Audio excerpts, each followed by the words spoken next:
welcome back to my channel sa Automotive mga guys. Pang madalian lang tayo rito. Konting ano lang po, konting istorya, kwentuhan, Ilocano, tungtungan na. Kasi mga guys, hanggang ngayon dahil yung RGX1 engine napakahirap gawin. Marami pa rin tumatawag sa akin. Meron nga gustong magpa-service sa Cebu, Baguio, kaya lang po dahil maraming trabaho dito sa shop. Hindi ko muna magawa yung mga schedule na yon. Ayun mga guys, yung mga tanong minsan kasi sa akin, kuya, naghalo yung diesel at sa kalangis ko, ano ba kadalasan nasisira? Ayan, ang dami na akong ina-upload na ganito sa YouTube channel natin.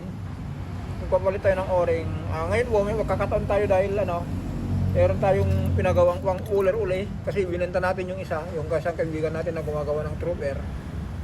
Sabi niya, kuya, baka pwede parbura na lang yung isa, bilhin ko na lang. Ngayon meron naman tayong panibagong gawa.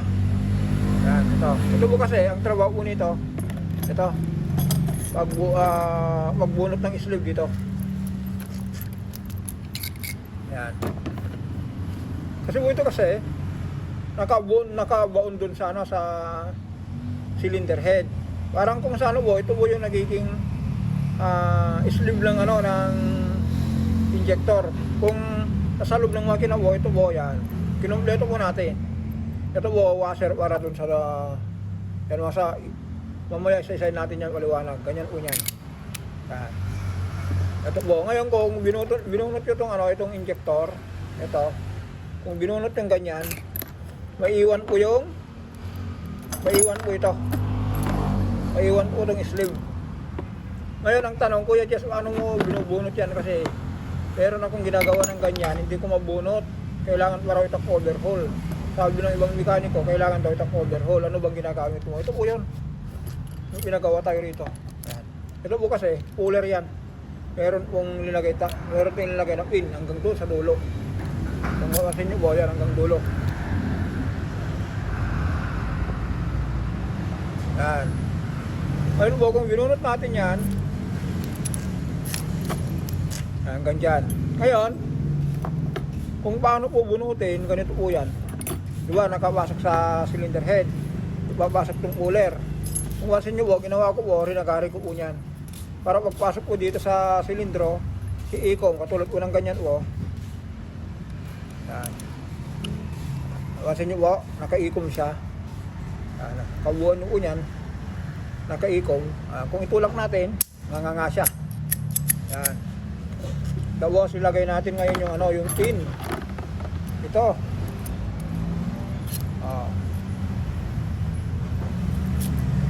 Kung nabasin nyo, ilagay na yung pin. Hindi na po makawala yan. Ang gagawin nyo na lang po, itong 22, di ba po nakalagay na sa cylinder head. Higpilan nyo lang po ito. Habang hinigpilan nyo po ito, aangat po ito. Iangat itong sleeve. Kaya ang tawag po dito, injector sleeve remover. Ayun po yan. Halimbawa, tanggalin po natin kung nabunot natin sa cylinder head. At tatanggalin na lang natin yung pin na to. Itong pin na to para matanggal po natin kasi hindi natin mabunot ito kung hindi natin tatanggalin yung pin. Kaya ang kailangan, bunutin natin yung pin. Tapos, yan, kabuka na. Ngayon, para maikot natin yan, meron po rito. Yan o. Yan nyo po. Nakaikom na. Saka natin bunutin. Sana naintindihan nyo po. Yun lang po ang gusto kong po rito. Maliwanag itong araw na to. Ngayon mga guys, ulitin natin. Bakit po nagkahalo yung gas sa yung diesel at saka oil? Ito po yun. Ulitin natin. Meron na tayong rito. Ito sleeve. Ang tawag dito, sleeve o-ring lower, sleeve o-ring upper. Ito po. Yan, cone washer po yan. Para dito po yan. Ngayon po, kung Ito po, may tama, yung diesel una pupunta sa radiator. Kung ito naman, kung may tama itong oil seal na to, yung diesel na pupunta sa langis. Ganito rin po ito. Kung may tama po ito, yung diesel na pupunta sa langis, kaya dumadami yung langis.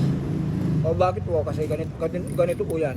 Kung ito nakalublob sa cylinder head, di ba nakasalwak ka sa cylinder head? Ito na po, itong cover na to, ang trabaho po nito, isisil po yung, yung diesel. Yan. Kasi po, kung nakakabit na po ito po, sa banda rito, diesel na lahat yan. Ngayon po, kung ilagay natin yung sleeve, yan. Andun na yung diesel sa loob. Tapos, itong washer na to, ito po, isisil na rito, dun sa loob. Ayan. Kung nakasalpak na po sa sa makina ito, itong dalawa liner, yung liner, itong sleeve, pati itong piston, ganito na po yung tsura po niyan. Nakalublob ito sa langis. Yan. Ulitin natin, kung ito po, may tagas, yung diesel na lang gagaling na supply, pupunta rito sa radiator. Ito naman po, kung ito po, merong sira, yung o-ring, maluwag na, yung diesel na pupunta sa langis. Tapos ito po, kung sira rin yan, yung diesel din na gagaling dito sa loob ng yan dito, pupunta rin yung diesel sa langis. Bali dalawa po exit ng ng diesel. Halimbawa po, sira ito, tapos sira din to. Yan, yung diesel po na dito sa butas na yan, lalabas po yan, pupunta rito sa dalawa na yan. Ayan, ganyan. Lalabas dito, pupunta sa langis. Ito, ganun din po ito, lalabas yung diesel, pupunta sa langis. Ulitin natin, ito, kung itong may sira, yung diesel pupunta sa radiator. Kaya nagtataka sila bakit daw yung radiator nila, merong diesel. Ayan, tapos ito, nagtatanong ko yung iba, kuya, bakit ganun yung yung Orgex-1 injector? Dalawang butas. Akala nila yung iba, ito po, alam nila diesel dito, hindi lang po yan. Meron din nakalas po yan. Ito po yun. Ito po lang yan, supply nito. Ito, yung kabuuan po yan, kinalas natin. Ito po yung papasok yung langis. Tapos po, ang exit ng langis dito, yung apat na butas yan, 1, 2, 3, 4, yan, kwadrado po yan. Ngayon po, kung wala akong bomba ng langis mahina, hindi po makapag-deliver ng maayos yung injector, yung yung fuel system. Kasi po mga guys, ito po yun, langis, diesel. Langis, diesel. Ngayon po, kung magtrabaho itong langis, ito po yun. Meron tayong kinalas, tanggalin muna natin to.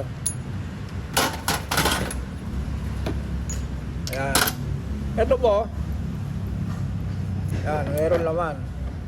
Ito po yung bahay niya. Kung mapasin nyo, ito yung bahay niya.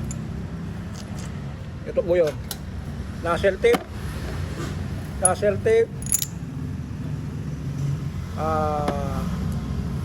Fuel line o kaya piston. Yan. Ganito rin po yan. Yan. Out. Tapos, ganito yan.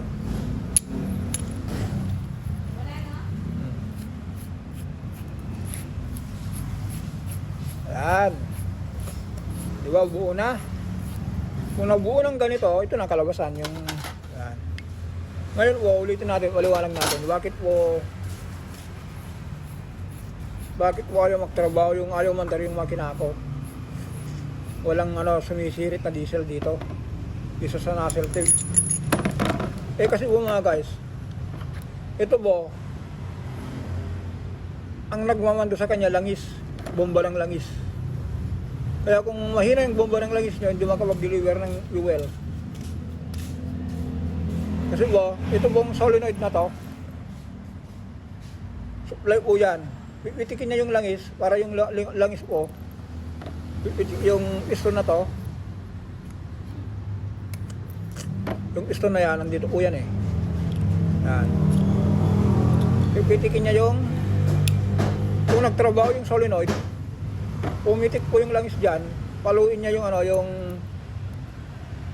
yung paluin niya ng pressure itong ano, itong needle. Yan. Ano ito po kasi, needle nito, taas baba. Kung tumaas po yan, bibitawan niya yung diesel. Kung bumaba, i-close niya. Kung tumaas, bibitawan niya. Kasi ang nagmamando sa kanya ito. Itong solenoid. Sana maintindihan niyo ito muna sasabi ko. Para, kasi ang daming ano, ang daming sa totoo lang, ang daming mekaniko hindi nakakaintindi sa trooper. Nahirapan sila. Kasi, dahil nahirapan sila, minsan napupunta na sa ibang problema yung ano, na instead na ang problema lang o-ring lang, minsan pumunta na sila sa computer kung ano na yung ginagalaw, lalong nakaka-problema yung ginagawa nilang ORX1. Yun lang po. Ngayon po mga guys, kung meron kayong katanungan, tumawag kayo lang sa akin kasi hindi naman ako madamot. Tinuturo ko yung mga dapat gawin, yung lalo na yung mga hindi ko nakagawa ng ORX1 na i-try nyo lang po. Kung hindi nyo kaya, tawagan nyo lang ako. Kaya hanggang dito lang tayo. Bye bye.